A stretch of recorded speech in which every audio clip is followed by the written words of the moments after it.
नमस्कार साथियों, बहुत बहुत स्वागत है आपका आपके अपने प्लेटफॉर्म प्रोजेक्ट वीर में। मैं हूं राम रघुवंशी और आज हम डिस्कस करने वाले हैं हमारे साइंस एंड टेक के अंतर्गत बहुत ही महत्वपूर्ण टॉपिक कक्षाओं के बारे में। दोस्तों, हम यहाँ पर अंतरिक्ष की कक्षा या फिर हम इसे अलग अलग मामलों में पृथ्वी की कक्षा या फिर इसे हम ऑर्बिट्स, मेजर ऑर्बिट्स के नाम से अलग अलग किताबों में इस टॉपिक को देखते हैं। और दोस्तों, ये जो टॉपिक है ये लगभग हर एग्जाम में पूछा जाता है और यहाँ से हमें क्वेश्चन लगातार देखने को मिलते हैं। दोस्तों, ये एक फंडामेंटल टॉपिक है इस साइंस एंड टेक का। चलिए इस टॉपिक को शुरू करते हैं और फिर हम इसकी उपयोगिता पर भी आगे बातचीत करेंगे। दोस्तों, हमने पिछली क्लासेस में इसरो के बारे में बहुत सारी बातचीत की थी। हमने ये देखा था कि भाई इसरो किस तरीके से काम करता है, उसके संस्थान कौन कौन से हैं, इसरो के प्रमुख जो मिशंस हैं वो भी हमने जो है चर्चा पर ला लिया था, उसे हमने देख लिया था।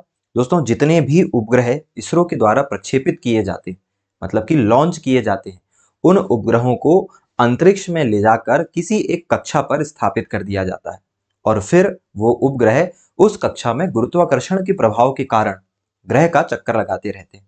अगर हम चंद्रमा के आसपास ले जाकर किसी कक्षा में स्थापित कर देंगे तो वो चंद्रमा का चक्कर लगाने लगेंगे, पृथ्वी के आसपास स्थापित करेंगे तो वो पृथ्वी का चक्कर लगाएंगे। देखिए, कोई भी सैटेलाइट जो चक्कर लगाता है, जो परिक्रमा करता है किसी भी पिंड की, वह स्वतः करता है, वो गुरुत्वाकर्षण बल के कारण करता है। लेकिन उस कक्षा को हमें स्थापित, मतलब कक्षा में स्थापित करने के लिए हमें उपग्रह को वहां तक पहुंचाना पड़ता है। एक बात और दोस्तों, ये जितनी भी कक्षाएं हमने बनाई है यह काल्पनिक है, वहां पर तो ऐसा कुछ पॉसिबल नहीं है। तो ऐसा हमने बना रखा है, हमने एज्यूम कर रखा है कि इस रेंज तक, ये जो रेंज है ये एक फला कक्षा है। चलिए मैं इसे आपको एक डायग्राम के द्वारा फिलहाल समझाने की कोशिश करता हूं। ये देखिए भाई, इस डायग्राम को देखिए, फिर हम इसे बनाकर भी देखेंगे। दोस्तों, ये जो दिख रही है आपको, ये है हमारी पृथ्वी और इस पृथ्वी के चारों तरफ आपको बहुत सारी कक्षाएं देखने को मिल रही है। पहले अगर हम इन कक्षाओं की बात करें तो ये है LEO। ये जो कक्षा आपको दिख रही है दोस्तों, ये कौन सी है? LEO है। ये है MEO और ये है GSO। ये GSO, ये तीन कक्षाएं यहाँ पर। दोस्तों, इसके अलावा ये एक कक्षा आपको दिख रही है HEO और एक आपको दिख रही है GEO। मतलब टोटल यहाँ पर 5 कक्षाएं आपको दिख रही है। चलिए मैं अब इसे आपको अलग तरीके से समझाने की कोशिश करता हूं। दोस्तों, मान लीजिए कि ये जो है ये हमारी पृथ्वी है, ये जो मैंने पिंड बनाया है ये क्या है? अर्थ है, हमारी पृथ्वी। और दोस्तों, इस अर्थ के चारों तरफ हमें कक्षाएं देखने को मिलेगी। दोस्तों, जब हम पृथ्वी से कुछ ऊंचाई पर जाएंगे तो हमें पहली कक्षा जो है वो नजर आएगी। ये जो पहली कक्षा है, मतलब यहां से यहां तक का जो क्षेत्र है ये 160 से 2000 किलोमीटर का क्षेत्र माना जाता है। दोस्तों, जब हम पृथ्वी में ऊंचाई की तरफ जाएंगे तो 160 से 2000 किलोमीटर की ऊंचाई का जो क्षेत्र है उसे हम कहते हैं भू निम्न कक्षा, मतलब कि लो अर्थ ऑर्बिट। इसे क्या कहा जाता है? लो अर्थ ऑर्बिट कहा जाता है। यहां पर इस बात का ध्यान रखिएगा कि ये कक्षा 160 किलोमीटर से शुरू होती है और 2000 किलोमीटर पर खत्म हो जाती है। 160 से हम इसलिए शुरू करते हैं दोस्तों क्योंकि किसी भी धरातल से 150-160 किलोमीटर तक की जो ऊंचाई है उसे हमने संचार के लिए, आवागमन के लिए फ्री कर रखा है। वो किसी का नहीं है, वहां पर कोई भी जो देश है वो अपना काम कर सकता है। इनफैक्ट आप ये मान सकते हो कि इंडिया के ऊपर 150 किलोमीटर का जो आसमान है वो इंडिया के कंट्रोल में आता है, वो इंडिया का एयर स्पेस है। हम तय करेंगे कि वहां पर क्या होगा। ऐसे ही हर देश के ऊपर का जो आसमान है 150 किलोमीटर तक का, वो उनका एयर स्पेस है, लेकिन उसके ऊपर अंतरिक्ष सबका है। तो दोस्तों, 160 किलोमीटर से अधिक ऊंचाई और 2000 से कम की ऊंचाई LEO कहलाती है। दोस्तों, जब हम 2000 से और ऊपर की ओर चले जाते हैं, हम 2000 से और ऊपर की ओर चले गए तो 2000 किलोमीटर से लेकर 35,786 किलोमीटर, 35,786 किलोमीटर तक की जो ऊंचाई है ये कहलाती है MEO। ये क्या कहलाती है? MEO। ठीक है, ये क्या कहला रही थी? लो अर्थ ऑर्बिट। ये कहलाएगी मिड अर्थ ऑर्बिट, मध्यम भू कक्षा। और इसके भी ऊपर जब हम चले जाते हैं तो हमें एक और ऑर्बिट जो है वो नजर आता है जो कि 36,000 किलोमीटर की ऊंचाई से ऊपर है और इसे कहा जाता है GSO। इसे कहा जाता है GSO, मतलब कि जियो सिंक्रोनस ऑर्बिट, भूतुल्यकाली कक्षा। ये क्या होती है वो अभी मैं समझाऊंगा आपको, पर फिलहाल ये समझिए कि पृथ्वी के ऊपर जब हम जैसे जैसे ऊंचाई पर जाते हैं हमें 3 कक्षाएं देखने को मिलती है। पहली वाली जो कक्षा है साथियों, पहली वाली कक्षा LEO कहलाती है, दूसरी वाली कक्षा MEO कहलाती है और तीसरी कक्षा जो है वो GSO या GEO कहलाती है। तो इस आधार पर कक्षाएं फिलहाल हमने कितनी देखी है, 3 कक्षाओं के बारे में हमने बातें की। दोस्तों ये तो अभी हमने केवल एक ही हिस्सा देखा है, अभी हम और भी आगे बात करेंगे। पहले इन 3 कक्षाओं के बारे में बात करते हैं और ये समझते हैं कि हर कक्षा की अपनी क्या उपयोगिता है और क्यों कोई उपग्रह LEO पर, MEO पर और GSO पर पहुंचाया जाता है। ठीक है, चलिए एक एक करके हम बात करते हैं। और सबसे पहले हम चर्चा कर रहे हैं किसकी, लो अर्थ ऑर्बिट की। लो अर्थ ऑर्बिट मतलब अभी मैंने आपको समझाया था, LEO मतलब इसका हिंदी में मतलब क्या हो गया, निम्न भू कक्षा या निम्न पृथ्वी कक्षा भी कह सकते हैं आप, कोई दिक्कत नहीं है इसमें। देखिए इसकी ऊंचाई कहां से कहां तक होती है, मोटे तौर पर 200 से 2000 किलोमीटर की ऊंचाई इसकी होती है, 200 से 2000। और प्रिसाइज देखना है तो 160 किलोमीटर से 2000 किलोमीटर एग्जैक्टली सही है। पर चूंकि हमें वो जीरो का मान में रखना होता है ना, डेसिमल में रखना होता है चीजें, तो हमने वहां पर 200 बताया। दोस्तों ये इसकी ऊंचाई, मतलब 200 से 2000 किलोमीटर की ऊंचाई, पृथ्वी से 200 से 2000 किलोमीटर की ऊंचाई का जो क्षेत्र है वो क्या कहलाता है, वो LEO कहलाता है। क्या कहलाता है, LEO कहलाता है। पृथ्वी की भू निम्न कक्षा, निम्न भू कक्षा कहलाती है। और अब ध्यान से सुनिएगा, यहां की जो अवधि है, किसकी अवधि, इसके परिक्रमण की अवधि, मतलब ये जो कक्षा बन रही है इसमें परिक्रमा करने की अवधि जो है वो 90 से 120 मिनट। मतलब अगर यहां पर कोई भी पिंड या कोई भी सैटेलाइट इस कक्षा में हम छोड़ देंगे ले जाकर, तो वह 90 से 120 मिनट के बीच में अपना एक चक्कर लगा देगा। मतलब दोस्तों इस कक्षा में अगर हम किसी भी सैटेलाइट को छोड़ देते हैं तो वो सैटेलाइट हर 1.5 घंटे में, 2 घंटे में पृथ्वी का एक चक्कर लगा लेता है। मतलब एक दिन में पृथ्वी के 10 से 12 चक्कर तो आसानी से वो सैटेलाइट लगा ही लेगा। और इसका उपयोग क्यों किया जाता है, इसका उपयोग किया जाता है पृथ्वी के अवलोकन के लिए, और किसके लिए, जासूसी करने के लिए।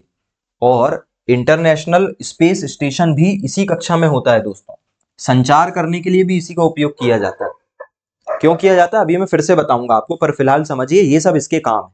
एग्जाम्पल, जैसे हमने कार्टोसैट बनाया है, रीसैट बनाया है, अमेरिका ने हबल नाम का टेलीस्कोप बनाया है, वो इसी कक्षा का क्या करते हैं, अनुसरण करते हैं। देखिए भाई इस डायग्राम को देखिए, और इस डायग्राम में दोस्तों ये जो आपको पहली वाली कक्षा दिखाई दे रही है ये क्या है, LEO है। ये क्या है आपकी LEO, ये है LEO। ठीक है, ये LEO है। तो चलिए मैं इसको अलग से बताता हूं। ये मान लीजिए हमने क्या बना लिया, अर्थ, ये हो गई हमारी अर्थ, ये अर्थ है साथियों। और अर्थ से हमने ये बना लिया LEO, ये क्या बना लिया, LEO। अब हम बात करते हैं कि LEO क्या होती है। दोस्तों LEO क्या होती है, हमने कहा भैया LEO का मतलब होता है लो अर्थ ऑर्बिट। और ये लो अर्थ ऑर्बिट जो है इसकी जो ऊंचाई है ये कितनी है, 200 से 2000 किलोमीटर इसकी क्या है, ऊंचाई है। ठीक है, ये इसकी ऊंचाई है। और इसकी जो परिक्रमण अवधि है, इसकी क्या है, परिक्रमण अवधि, मतलब इसका जो रोटेशन पीरियड है दोस्तों ये कितना है, 90 से 120 मिनट के आसपास है। 90 से 120 मिनट के आसपास इसकी परिक्रमण अवधि है। मतलब अगर आप यहां पर किसी सैटेलाइट को ऐसे छोड़ रहे हो तो ये सैटेलाइट पृथ्वी का एक चक्कर 90 से 120 मिनट में लगा लेगा। क्यों लगाएगा भाई, स्लो क्यों नहीं लगाएगा, क्योंकि दोस्तों ये कक्षा पृथ्वी के बहुत ही पास है, और पृथ्वी के पास होने के कारण गुरुत्वाकर्षण मतलब कि ग्रेविटेशनल फोर्स का जो प्रभाव है वो काफी ज्यादा हमें यहां देखने को मिलता है। गुरुत्वाकर्षण बल ज्यादा होने के कारण यह स्पीड से घूमता है। किससे घूमता है, स्पीड से यहाँ पर कोई भी जो उपग्रह है वो घूमता है। तो ये तो अच्छी बात है कि उपग्रह बहुत तेजी से घूम रहे हैं, मतलब एक ही उपग्रह एक दिन में पृथ्वी का कई चक्कर लगा लेगा। इसका मतलब है कि अगर हमें पृथ्वी की जानकारी चाहिए तो ये उपग्रह बहुत काम की चीज है, जासूसी करना है तो बहुत काम की चीज है, नेटवर्क पहुंचाना है तो बहुत काम की चीज है। तो दोस्तों इसी गुण के कारण इसके यूजेस भी हमने तय कर रखे हैं कि अगर हमें जासूसी करना है तो हम किसी भी उपग्रह को किस कक्षा में पहुंचाएंगे, भू निम्न कक्षा में, लो अर्थ ऑर्बिट में पहुंचाएंगे। अगर हमें संचार स्थापित करना है तो भी हम एलईओ का इस्तेमाल करेंगे। अगर हमें पृथ्वी का अवलोकन, अर्थ ऑब्जर्वेशन करना है, समुद्रों की जानकारी लेनी है या धरातल की जानकारी लेनी है, तो भी हम किसका इस्तेमाल करेंगे, इसी कक्षा का इस्तेमाल करेंगे। अगर मैं एग्जाम्पल की बात करूं, एक दो एग्जाम्पल बता देना है इनके, तो भाई भारत का जो कार्टोसैट है, पढ़ा था हमने कार्टोसैट, भारत का जो कार्टोसैट है, भारत का जो रीसैट है, ये सब कहां पर स्थित है, ये सब इसी कक्षा में स्थित है। दोस्तों ये जो हमने बातचीत की है, ये हमने की है लो अर्थ ऑर्बिट के बारे में। जल्दी से इसे देखिए आप, और फिर हम आगे की तरफ बढ़ने वाले हैं।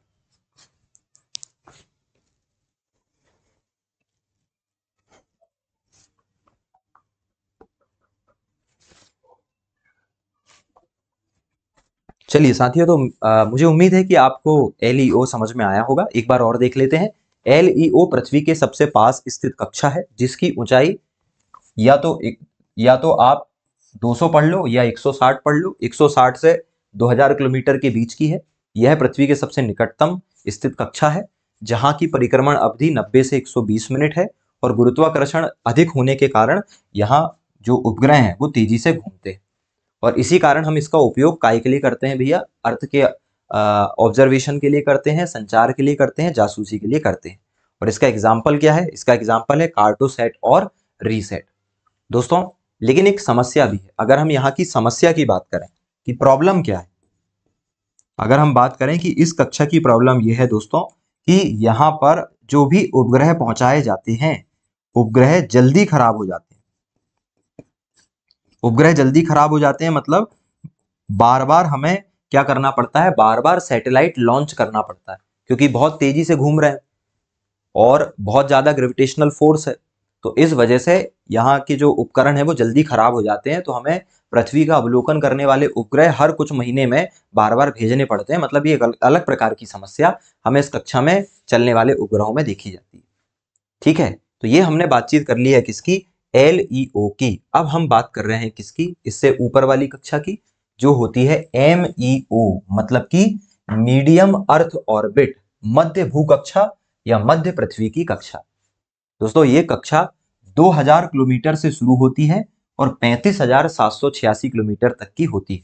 ठीक है, कब से शुरू होती है, 2000 किलोमीटर से शुरू होती है और 35,786 किलोमीटर की दूरी तक ये चलती है। इसकी परिक्रमण अवधि 2 घंटे से लेकर 24 घंटे के बीच में, 2 घंटे से लेकर 24 घंटे के बीच में यहाँ पर स्थित सैटेलाइट पृथ्वी का एक चक्कर लगा लेगा। और इसका उपयोग हम किसके लिए करते हैं, नेविगेशन के लिए करते हैं। नेविगेशन मतलब जैसे गूगल मैप हो गया आपका, है ना, या फिर आपका क्या हो गया, गूगल मैप के अलावा एक और कंपनी है ना मैपल, जो भी ऐप बनाती है, इसका इस्तेमाल कर सकते हैं। या हमारे सरकार के पास खुद का अपना जीपीएस है, नाविक, ये सब नेविगेशन है ना।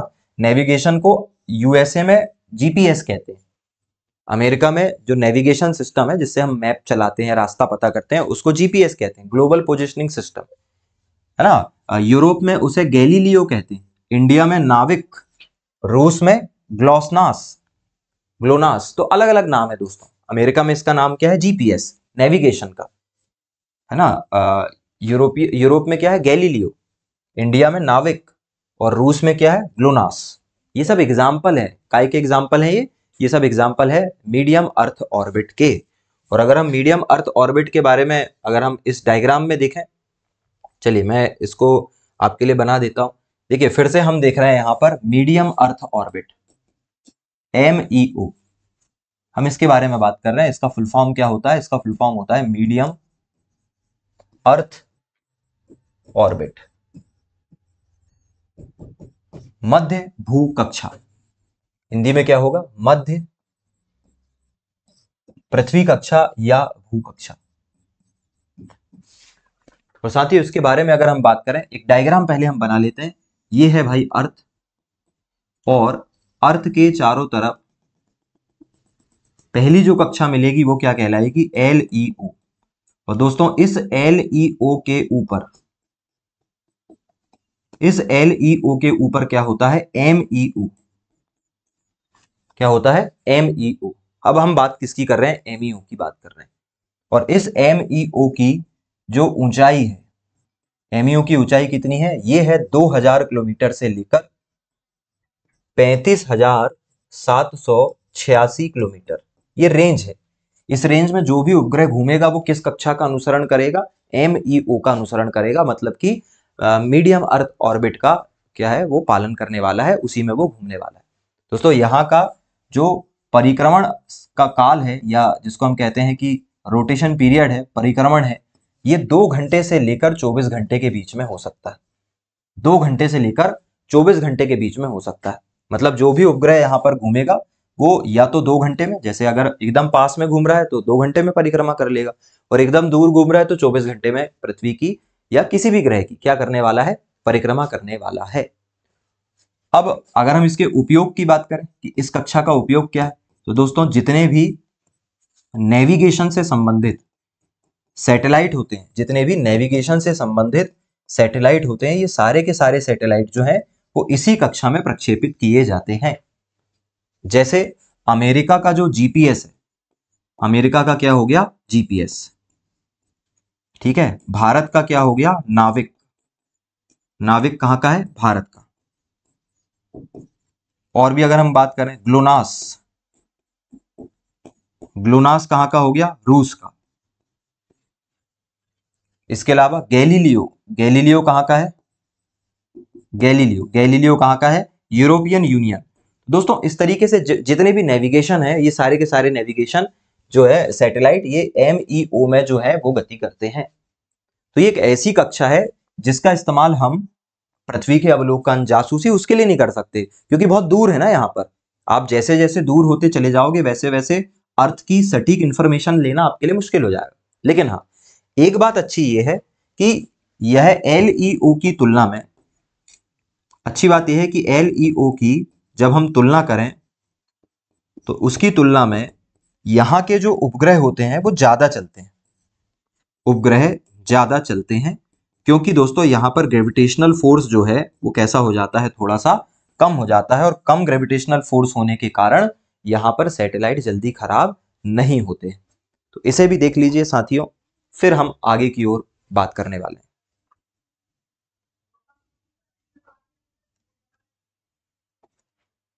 चलिए, ये थी हमारी मीडियम अर्थ ऑर्बिट। तो आई होप कि आपको ये सारी की सारी बातें समझ में आ रही होगी और आप इंजॉय कर रहे होंगे। तो जल्दी से देखिए, एक बार और हम देख लेते हैं।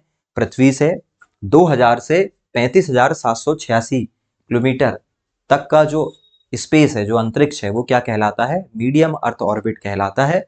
और इसमें परिक्रमण काल 2 घंटे से 24 घंटे के बीच होता है, और इसका उपयोग नेविगेशन के लिए किया जाता है। अब साथियों, हमने देखिए सबसे पहले हमने किसके बारे में बात करी, एलईओ के बारे में बात करा, फिर किसके बारे में बात किया है, एमईओ के बारे में बात किया है। अब हम किसके बारे में बात करेंगे, सबसे बाहर वाली कक्षा के बारे में बातचीत अब हम करने वाले हैं। और ये सबसे बाहर वाली कक्षा जो है, सबसे बाहर वाली कक्षा क्या कहलाती है, सबसे बाहर वाली कक्षा कहलाती है जीएसओ। क्या कहलाती है, जीएसओ। लेकिन दोस्तों जीएसओ को पढ़ने से पहले हमें पढ़ना पड़ेगा जीईओ, ठीक है। देखिए मैं फिर से आपके लिए एक डायग्राम यहां पर तैयार कर रहा हूं। देखिए ये है अर्थ, ये हो गई हमारी अर्थ। अर्थ के सबसे पास वाली जो कक्षा होती है ये कहलाती है एलईओ, जिसके बारे में अभी हमने पढ़ा। फिर इससे दूर जो कक्षा है ये क्या कहलाएगी, एमईओ, जिसके बारे में हमने पढ़ लिया। अब दोस्तों इससे भी बाहर जो कक्षा रहेगी ये क्या कहलाएगी, ये कहलाएगी जीईओ। और ये जो जीईओ है साथियों, जीईओ, इसका मतलब क्या है, इसका मतलब है जियो अर्थ ऑर्बिट। इसका मतलब क्या है, जियो अर्थ ऑर्बिट। क्या होती है जियो अर्थ ऑर्बिट, चाहो तो आप इसको जियो स्टेशनरी भी बोल सकते हो। इसको क्या बोल सकते हो, जियो स्टेशनरी, जियो स्टेशनरी अर्थ ऑर्बिट आप इसे बोल सकते हो। और ये है जियो स्टेशनरी अर्थ ऑर्बिट। दोस्तों यह जहां से एमईओ खत्म होगी वहीं से जीईओ शुरू होगी। तो हमने देखा था एमईओ खत्म कहां हो रही है, 35,786। तो 35,786 ऊंचाई पर जो कक्षा स्थित होती है उसे हम कहते हैं क्या, उसे हम कहते हैं जीएसओ या जीईओ। और दोस्तों यहाँ पर जो भी सैटेलाइट होता है वह 24 घंटे में पृथ्वी की परिक्रमा करता है। और चूंकि यहाँ पर स्थित, अगर हम इस कक्षा की बात करें तो ये जो कक्षा है ये 35,786 किलोमीटर की ऊंचाई पर स्थित है। किस ऊंचाई पर स्थित है? 35,786 किलोमीटर की ऊंचाई पर स्थित है। यानी कि मोटे तौर पर आप कह सकते हो कि ये कितनी ऊंचाई पर है? 36,000 किलोमीटर की ऊंचाई पर ये स्थित। और इसका जो परिक्रमण काल होता है, इसका जो क्या है? परिक्रमण काल है दोस्तों, इसका जो परिक्रमण काल है वो एकदम फिक्स 24 घंटे के बराबर है। मतलब दोस्तों यहां पर घूमने वाले जो उपग्रह होते हैं, जो सैटेलाइट होते हैं, यहां पर घूमने वाले उपग्रह पृथ्वी से स्थिर दिखाई देते हैं। जब आप पृथ्वी से खड़े होकर देखोगे तो पृथ्वी से कैसे दिखाई देंगे? स्थिर दिखाई देंगे। क्यों दिखाई देंगे भाई स्थिर? क्योंकि पृथ्वी जिस गति से अपने अक्ष पर घूम रही है उतने ही गति से ये भी पृथ्वी के चारों तरफ घूम रहे हैं। तो चूंकि पृथ्वी और ये जो यहाँ पर घूमने वाले उपग्रह, इनकी स्पीड जो है वो बराबर है, इसलिए एक दूसरे को कैसे दिखाई देंगे? स्थिर दिखाई देंगे। दोस्तों बिल्कुल वैसे ही जब आप एक ही कार के अंदर बैठकर गति कर रहे होते हैं तो कार चलाने वाला आपको स्थिर नजर आता है और आप भी कैसे नजर आते हो? स्थिर, या दोनों ही एक जैसे गतिशील नजर आते हो। तो यही स्थिति यहाँ पर होगी। मतलब जब भी कोई उपग्रह यहाँ पर घूमता हुआ नजर आएगा तो वह कैसा नजर आएगा? स्टेशनरी पोजीशन में, मतलब कि स्थिर अवस्था में नजर आएगा। और इसलिए इसको हम जियो स्टेशनरी अर्थ ऑर्बिट कहते हैं, क्योंकि यहाँ जाने वाला कोई भी उपग्रह पृथ्वी से देखने पर स्थिर नजर आता है। तो दोस्तों ये इस कक्षा की जो है वो सबसे मुख्य बात है। ठीक है, ये मुख्य बात है कि यहाँ पर सारी की सारी चीजें स्टेशनरी होती है। और इसका उपयोग हम किसके लिए करते हैं? दोस्तों इसका अगर हम उपयोग की बात करें तो इस कक्षा का उपयोग मौसम की जानकारी के लिए आमतौर पर किया जाता है।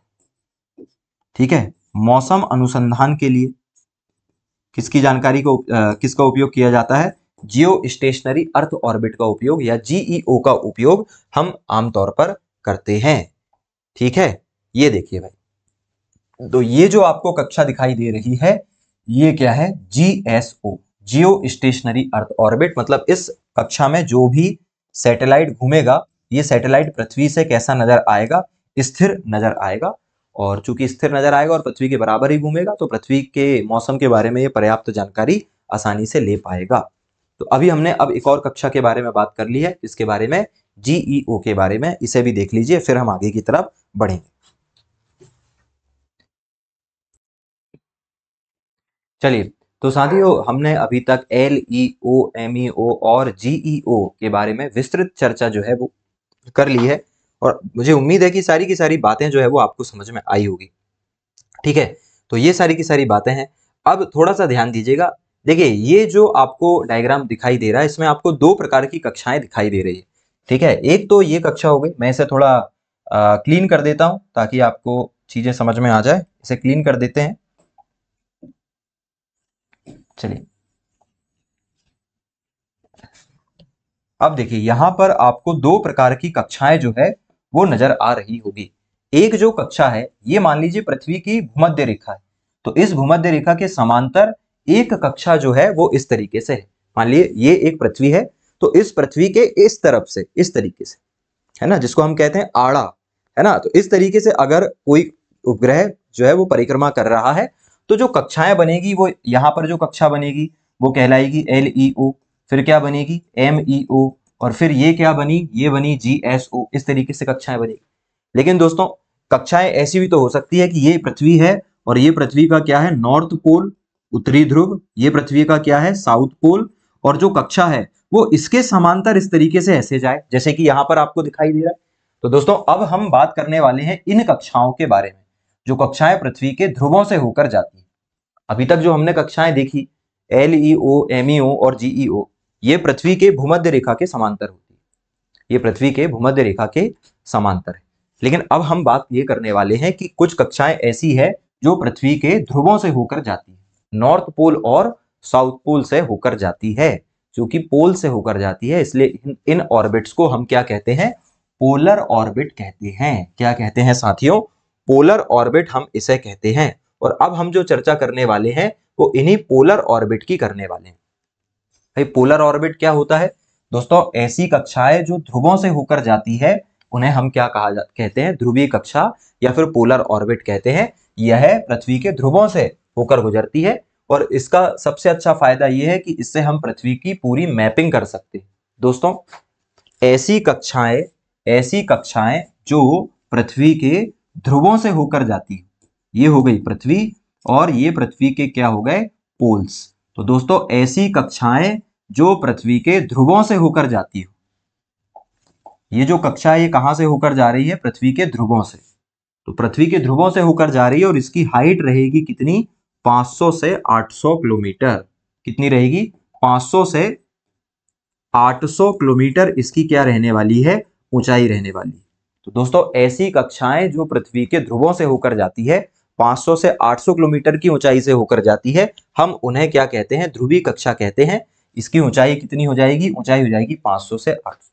और इसका उपयोग भी हम अर्थ के ऑब्जर्वेशन के लिए करते हैं या फिर मीटेरोलॉजी के लिए, मतलब कि मौसम विज्ञान के लिए करते हैं। जैसे हमारे जो IRS Indian remote sensing satellite हैं दोस्तों, ये सैटेलाइट पोलर ऑर्बिट में ही जाते हैं। इनफैक्ट आपको याद होगा हमने जो PSLV बनाया है, पोलर सैटेलाइट लॉन्च व्हीकल, वो पोलर ऑर्बिट में ही उपग्रहों को प्रक्षेपित करने के लिए हमने बनाया था। और इसे क्या कहा जाता है? वर्किंग हॉर्स कहा जाता है। हमने ये सब पढ़ा। तो हमने चौथी जो कक्षा देखा वो कक्षा क्या देखा? ध्रुवीय कक्षा। ऐसी कक्षा जो ध्रुवों से होकर जाती है वो क्या कहलाती है? ध्रुवीय कक्षा कहलाती है। और दोस्तों वही ध्रुवीय कक्षा की ऊंचाई जब 35,786 हो जाती है तो हम उसको हाईली एलिप्टिकल ऑर्बिट या HEO कहने लगते हैं। क्या कहने लगते हैं? हाईली एलिप्टिकल ऑर्बिट हम उसे कहने लगते हैं। उसका डायग्राम मैं अभी आपको यहां पर दिखा रहा हूं भाई। ये देखो, इस डायग्राम में आप देखो, इस डायग्राम को अगर आप अच्छे से देखेंगे तो आपको समझ में आएगा कि भाई यहाँ पर जितनी भी कक्षाओं के बारे में अभी मैंने बातचीत की है, सारी की सारी कक्षाएं यहाँ पर मेंशन है। देखिए साथियों, ये जो आपको दिखाई दे रहा है इसे मैं और जूम कर देता हूं आपके लिए ताकि और क्लियर हो जाए चीजें। अब देखिए इसे, अब इसे देखिए, ये जो कक्षा आपको दिख रही है सबसे पास वाली, ये है LEO। ये LEO है जिसके बारे में हम पढ़ चुके हैं। ये जो कक्षा है ये क्या है? MEO। इसके बारे में भी चर्चा हो चुकी है। और सबसे बाहर जो आपको दिखाई दे रहा है ये क्या है? GSO। साथियों हम इन तीनों कक्षाओं के बारे में बात कर चुके हैं। अब हम बात कर रहे हैं इन कक्षाओं के बारे में जो पृथ्वी के पोल से होकर जाती है।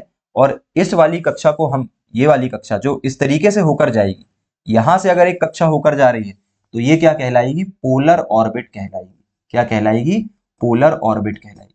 और अगर इसी कक्षा को हम थोड़ा और ऐसा बड़ा कर दें तो ये क्या कहलाएगी? HEO, हाईली एलिप्टिकल ऑर्बिट कहलाएगी। तो दोस्तों इस तरीके से 5 कक्षाएं अभी तक मैं आपको पढ़ा चुका हूं। चले अब हम आगे की बात करते हैं कि भाई GTO क्या होता है। दोस्तों अगली जो कक्षा हमें डिस्कस करनी है वो कक्षा क्या है? GTO। देखिए इसे भी थोड़ा सा समझिए। ये है अर्थ, और अर्थ के सबसे पास कौन सी कक्षा होती है? अर्थ के सबसे पास होती है LEO। फिर उससे ऊपर की तरफ क्या होती है भाई? MEO। और दोस्तों MEO के बाहर कौन सी कक्षा है? ये है GSO। तो MEO और GSO के बीच का ये जो इलाका है ये कहलाता है GTO। क्या कहलाता है? GTO। दोस्तों GTO क्या होता है हम बताएंगे। GTO एक संक्रमण क्षेत्र है, एक ट्रांजैक्शन क्षेत्र है। संक्रमण क्षेत्र मतलब यह MEO और GSO के बीच का, के मध्य का क्षेत्र है। काय का क्षेत्र है? यह इन दोनों कक्षाओं के बीच का क्षेत्र है।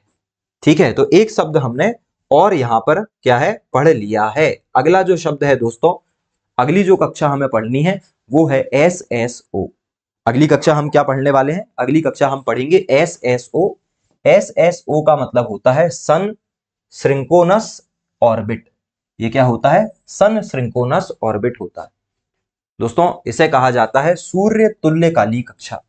इसे क्या कहा जाता है? सूर्य तुल्यकाली कक्षा कहा जाता है। इसकी ऊंचाई 600 से 800 किलोमीटर होती है और इसका काम भी पृथ्वी का अवलोकन करना है। ठीक है, इसे मैं इस तरीके से समझाता हूं। देखिए ये मान लीजिए ये है सूर्य, ये सन है, और दोस्तों सूर्य के चारों तरफ इस मार्ग में क्या घूम रही है? पृथ्वी घूम रही है। ये क्या है? अर्थ। ये पृथ्वी घूम रही है दोस्तों, ठीक है। और अब हम पृथ्वी के चारों तरफ एक उपग्रह यहां पर प्रक्षेपित कर रहे हैं, और ये उपग्रह किसका चक्कर लगाएगा? पृथ्वी का चक्कर लगाएगा। ये सूर्य है, ये पृथ्वी है, और ये वो उपग्रह जिसे हमने प्रक्षेपित किया। तो दोस्तों ये जो उपग्रह है, अगर हम इस उपग्रह को किसी कोण पर, किसी ऐसे एंगल पर रख दें, किसी ऐसे कोण पर रख दें कि हर समय सनलाइट इस पर पड़ने लगे, हर समय सूर्य का प्रकाश इस पर पड़ने लगे। मतलब हम इसे कुछ इस तरीके से झुका दें कि सूर्य का प्रकाश इस पर हमेशा पड़ने लगे। मतलब यह सूर्य के साथ क्या हो जाएगा? श्रिंक हो जाएगा। तो अगर हमने सूर्य के साथ इसे सिंक कर दिया तो ये जो कक्षा बनेगी यह कहलाएगी सन सिंक्रोनस ऑर्बिट। क्या कहलाएगी? सन सिंक्रोनस ऑर्बिट, मतलब सूर्य तुल्यकालिक कक्षा ये कहलाएगी, ठीक है। जैसे याद कीजिए हमने पढ़ा था जीएसओ कि पृथ्वी के चारों तरफ स्थित ऐसी कक्षा जहां पर पृथ्वी का घूर्णन और सैटेलाइट का घूर्णन एक जैसा हो जाता है, उसे हम भूतुल्यकालिक कक्षा कहने लगते हैं। बिल्कुल ऐसे ही दोस्तों, जब एक उपग्रह को सूर्य के साथ एक विशेष कोण पर रख दिया जाता है और सूर्य का प्रकाश उस पर हमेशा पड़ता है, तो जो कक्षा बनती है उसे सन सिंक्रोनस ऑर्बिट या सूर्य तुल्यकालिक कक्षा कहते हैं। इसकी जो ऊंचाई होती है वो 600 से 800 किलोमीटर होती है। कितनी होती है? 600 से 800 किलोमीटर की ऊंचाई पर ये कक्षा बनाई जाती है। तो देखिए ये सारी की सारी कक्षाएं थी जो अभी हमने देखी थी। जल्दी से आप इसे भी एक बार देख लो, फिर हम एक क्विक रिवीजन करते हैं और हमारी क्लास को खत्म करते हैं।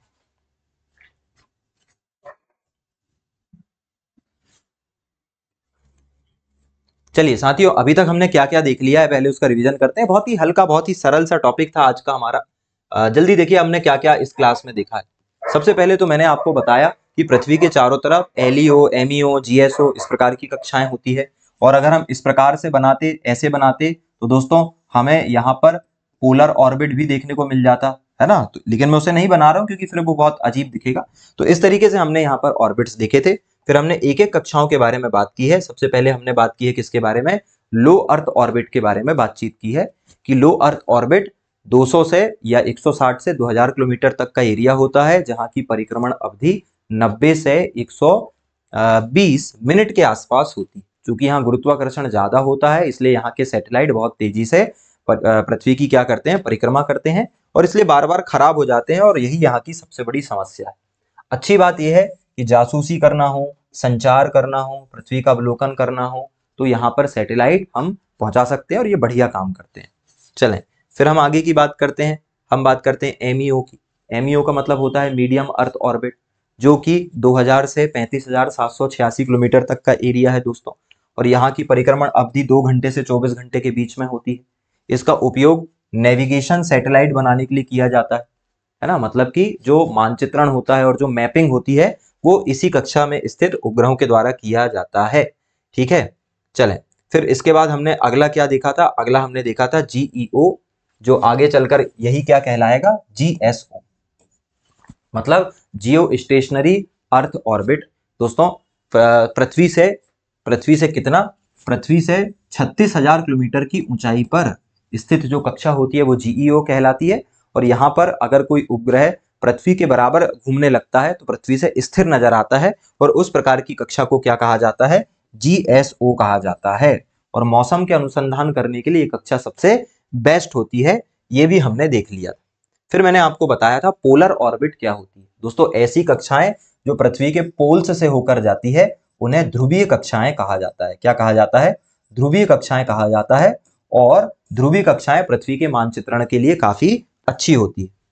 चलें फिर हमने क्या देखा था? फिर हमने देखा था ये जीटीओ। दोस्तों जीटीओ क्या होती है? एमईओ और जीएसओ के बीच की जो कक्षा है वह जीटीओ, मतलब कि जियो ट्रांसमिशन या जियो स्टेशनरी ट्रांसमिशन ऑर्बिट उसे कहा जाता है भाई।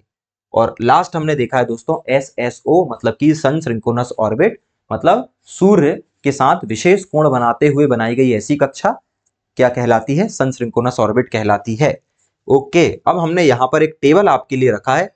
इस टेबल से हम कंपैरिजन करते हैं सारी की सारी कक्षाओं को और आज की हमारी क्लास को खत्म करते हैं। देखिए दोस्तों, यहाँ पर ऑर्बिट बताए गए हैं, यहाँ पर उनकी ऊंचाई, यहाँ पर परिक्रमण अवधि, यहाँ पर उनका उपयोग और यहाँ पर उनके एग्जाम्पल्स की बात की गई है। ऑर्बिट मतलब क्या हो गया? कक्षा। एल्टीट्यूड मतलब क्या हो गया? ऊंचाई। पीरियड मतलब हो गया परिक्रमण समय। पीरियड का मतलब क्या है? परिक्रमण अवधि। यूज का मतलब क्या है? यूज का मतलब है उपयोग, और इसका मतलब हो गया उदाहरण। दोस्तों देखिए, LEO की अगर हम बात करें तो ये 200 से 2000 किलोमीटर, 90 से 120 मिनट का समय इसमें लगता है। और अर्थ ऑब्जर्वेशन और इंटरनेशनल जो स्पेस स्टेशन है वो यहीं पर स्थित। ये सब मैंने पढ़ाया भी है, पर इससे आप बहुत आसानी से चीजों को याद कर सकते हैं। हबल और कार्टोसैट इसके क्या है दोस्तों? एग्जाम्पल। अगर हम MEO की बात करें तो 2000 से 35,786 किलोमीटर तक की जो दूरी है ये MEO कहलाती है, और 2 घंटे से 24 घंटे का इनका परिक्रमण समय होता है। नेविगेशन सैटेलाइट जैसे कि नाविक, इसी में इसका एग्जाम्पल। अगर HEO की बात करें, HEO मतलब हाई एलिप्टिकल ऑर्बिट, ये वही है भाई आपकी, ये वही क्या है? ये GEO ही है ना? तो ये यही पोलर कवरेज के लिए होती है। चले आगे की बात करते हैं।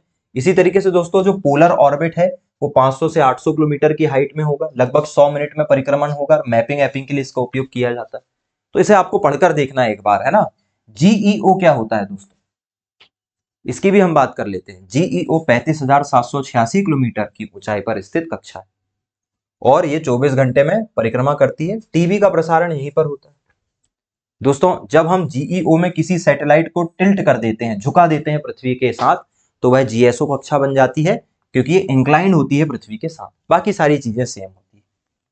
फिर लास्ट में मैंने आपको GTO के बारे में भी बताया था कि GTO का मतलब होता है जियो ट्रांसमिशन ऑर्बिट, और ये ट्रांजैक्शन पीरियड होता है। और वहीं SSO 500 से 800 किलोमीटर पर स्थित ऐसी कक्षा है जो कि रिमोट सेंसिंग के लिए उपयोग में लाई जाती है और सूर्य के साथ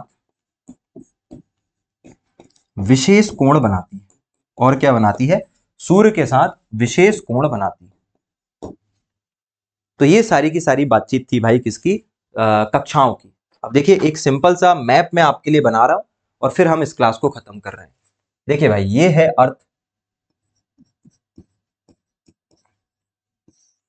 अब एक ही मैप में हम सारी कक्षाएं बताने वाले हैं दोस्तों, और इस अर्थ के